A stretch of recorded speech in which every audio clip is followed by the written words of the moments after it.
कौमी आवाज़ के नाजरीन खुशामदीद।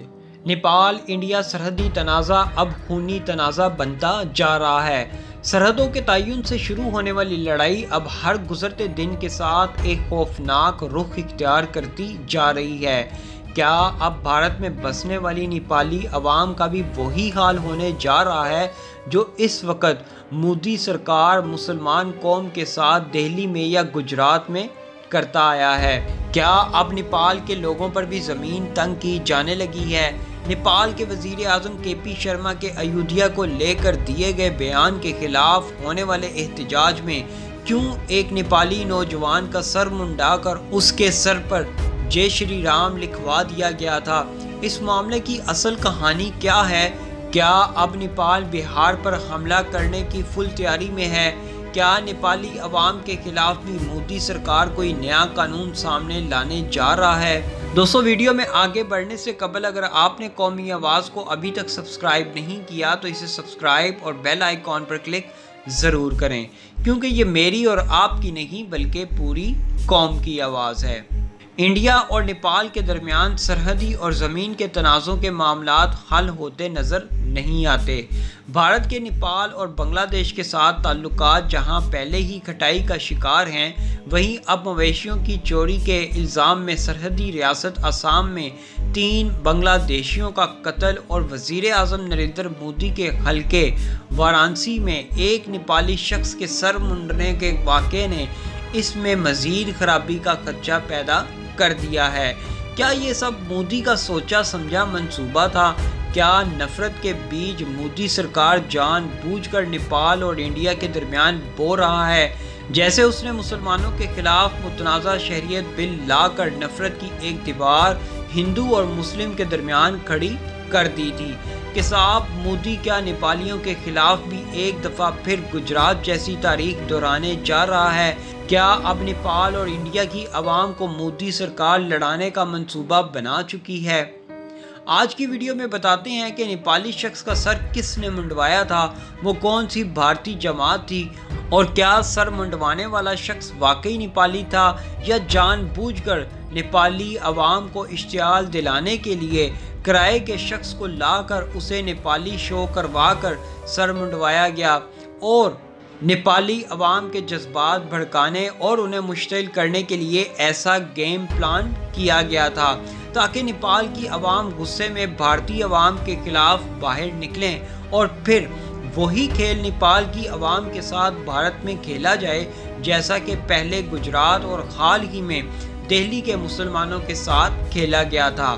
जी हाँ, ये है कि साहब मोदी की घटिया चालें। गुज़िश्ता हफ्ते नेपाल मुखालिफ पोस्टर्स और वाराणसी में नेपाली शहर को जबरी तौर पर गंजा करने की खबरों के बाद नेपाल के सफ़ीर नीलांबर आचार्य ने उत्तर प्रदेश के वज़ीर आला योगी आदित्यनाथ से रियासत में नेपाल के शहरियों की हिफाजत के लिए बात की थी। यहाँ ये बात वाज़ेह करता चलूँ, वाराणसी शहर का नेपाल से गहरा ताल्लुक़ है और नेपालियों की एक बड़ी तादाद यहाँ रहती है, जिनमें से बहुत से अफराद मंदिरों में काम करते हैं। नेपाल के सफ़ीर नीलांबर आचार्य ने कहा कि उन्हें गुज़िश्ता हफ्ते बताया गया था कि वाराणसी के ललिता घाट के पशुपतिनाथ मंदिर में KP शर्मा के तबसरे की मजम्मत करने और भारत में नेपाली शहरियों को धमकियां देने के पोस्टर लगाए गए हैं। उनका कहना था कि इस पोस्टर पर एक छोटे से मशहूर ग्रुप विश्वा हिंदू सेना के दस्तखत थे। बाद अज़ां इस ग्रुप के मतलूब सरबराह ने एक वीडियो अपलोड की जिसमें एक नामालूम नेपाली शहर को मुंडे हुए सर के साथ दिखाया गया था, जिस पर जय श्री राम काले रंग से लिखा हुआ था। वीडियो में दिखाया गया कि ग्रुप के अरकान ने ज़बरदस्ती नेपाली शख्स से जय श्री राम और भारत माता की जय के नारे लगवाए थे। नेपाल के सफ़ीर ने बताया कि उन्होंने सुबह उत्तर प्रदेश के वज़ीर आला से बात की और उनसे कहा कि वो इस बात को यकीनी बनाएं कि नेपाली शहरी गैर महफूज महसूस ना करें। सिफारती ज़राए ने कहा कि दोनों हुकूमतों के माबैन ताल्लुकात में उतार चढ़ाव आ सकता है, ताहम इससे हमसाया ममालिक की आबादी के दरमियान ताल्लुकात को ज़ाहिर नहीं किया जाना चाहिए। मोदी सरकार का हमेशा से ही यही वतीरा रहा है। खुद दूसरे मुल्कों और मज़हब के लोगों को इश्तियाल दिलवाता है और बाद में अपनी पालतू जमात RSS के गुंडों से कत्लो गारत के बाजार गर्म करवाता है। अब देखें, भारतीय बिकाऊ मीडिया सर मुंडवाने वाले इस वाक़े को छुपाने के लिए नित नई स्टोरियां घर रही है ताकि इंतहा पसंद भारत का नाम बदनाम ना हो। जहां आज अक़लियतों का सरेआम कत्ल किया जा रहा है, दीगर मज़ाहिब और कौम के लोगों के साथ इंतहाई ज़ालमाना रवैया रखा जा रहा है। अब नेपाली शख्स जिसका सर मुंडवाया गया था, आज भारतीय मीडिया रिपोर्टिंग कर रहा है कि वो शख्स ज़हनी तौर पर कमज़ोर और सिर्फ 1000 रुपये के लिए उसने ये सारा ड्रामा किया है। भारतीय पुलिस का दावा है जिस नौजवान का सर मुंडवाया गया वो ज़हनी तौर पर कमज़ोर शख्स था। इस वीडियो में शामिल होने के लिए 1000 रुपया उसे दिया गया था। इंडियन एक्सप्रेस रिपोर्ट के मुताबिक वीडियो में मुतासरा नौजवान नेपाली बोलते हुए नजर आ रहे हैं, लेकिन पुलिस ने कहा कि जैसा शुरू में कहा जा रहा था, नौजवान नेपाल के शहरी नहीं हो सकते।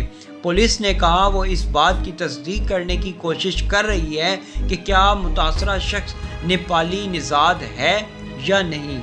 दर हकीकत इंतहा पसंद मोदी हिंदुत्व की सोच को लेकर आगे बढ़ रहा है। वो भारत में सिर्फ जय श्री राम के नारे सुनने का ख्वाब देख रहा है, जो तजियाकारों के मुताबिक भारत के लिए सबसे बड़ी तबाही साबित हो रहा है। नेपाल की नहीं, बांग्लादेश के साथ भी मोदी सरकार अपने ताल्लुकात हर गुजरते दिन के साथ खराब कर रहा है। द हिंदू की रिपोर्ट से मुतल्लिक बताया गया कि 3 बांग्लादेशी शहरी जिन पर मुबैना तौर पर मवेशी स्मगलिंग का इल्ज़ाम आयद किया गया था, उनको 18 जुलाई की दरमियानी शब आसाम के जनूबी ज़िला करीमगंज में मकामी लोगों ने अगवा किया और बाद अज़ां उन्हें कत्ल कर दिया गया। तफ्तीश पर यह इंकशाफ हुआ कि मज़कूरा बांग्लादेशी शहरी अपने गाँव के इलाके से गाय चोरी करने के मकसद के साथ सरहद पार करके आए थे। भारत के सरहदी इलाकों से मुतल्लिक एक और बड़ी ब्रेकिंग न्यूज़ के मुताबिक इंडिया की शमाल मशरकी रियासत बिहार के किशनगंज ज़िले में नेपाल के साथ सरहद पर गुज़िश्ता रोज़ फायरिंग का एक वाक़या भी पेश आया, जिसमें एक इंडियन के ज़ख्मी होने की खबर भी सामने आ रही है। ये फायरिंग मुबैना तौर पर नेपाली आर्म पुलिस फोर्सेस की जानिब से उस वक़्त की गई जब इंडिया से 3 नौजवान अपने मवेशियों की तलाश के लिए नेपाल की सरहद में दाखिल हुए थे।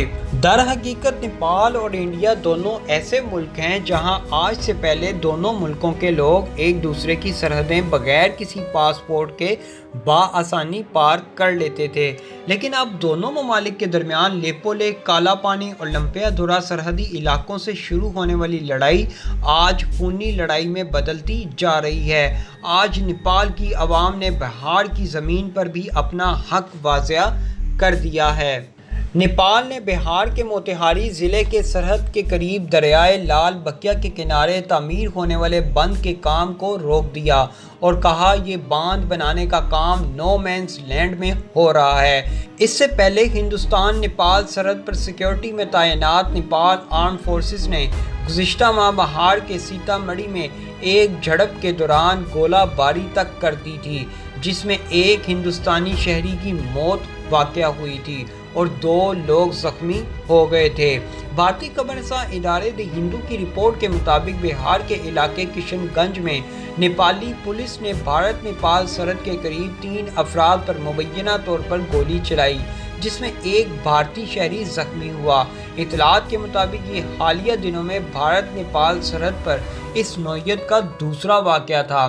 ताहम नेपाल और बिहार के सीनियर पुलिस अफसरान ने इसे एक मकामी वाक़या करार देते हुए कहा था कि इसका ताल्लुक दिल्ली और काठमांडू के दरमियान सरहदी तनाज़े से नहीं है। हालांकि हालात इंडिया और नेपाल के दरमियान इस हद तक बिगड़ गए हैं, गुज़िश्ता हफ्ते नेपाल मुखालिफ पोस्टर्स और वाराणसी में नेपाली शहर को जबरी तौर पर गंजा करने की खबरों के बाद नेपाल के सफ़ीर नीलांबर आचार्य ने उत्तर प्रदेश के वज़ीर आला योगी आदित्यनाथ से रियासत में नेपाल के शहरियों की हिफाजत के लिए बात की थी। यहाँ ये बात वाज़ेह करता चलूँ, चंद रोज़ कबल नेपाल के वज़ीर आज़म KP शर्मा ओली ने एक तकरीब में दावा किया था कि इस बात का ज़्यादा इम्कान है कि भगवान राम की जाए पैदाश हिंदुस्तान में नहीं बल्कि नेपाल में हुई थी। केपी शर्मा ओली के एक के बाद एक दबंग बयान ने मोदी सरकार के होश उड़ाकर रख दिए हैं। अब वो कभी नेपाली वजीर आजम को चीनी एजेंट कहकर पुकारते हैं और कभी चीनी सफ़ीर के साथ स्कैंडल मंजर आम पर ले आते हैं। और जब इन तमाम बातों से बात नहीं बनी तो आज हिंदू मुस्लिम फसादात की तरह नेपाल और भारतीय अवाम के दरमियान नफरत के बीज बोने शुरू कर दिए हैं। ऐसी मजीद मालूमाती वीडियोस देखने के लिए कौमी आवाज़ को सब्सक्राइब और बेल आइकॉन पर क्लिक ज़रूर करें, क्योंकि ये मेरी और आपकी नहीं बल्कि पूरी कौम की आवाज़ है।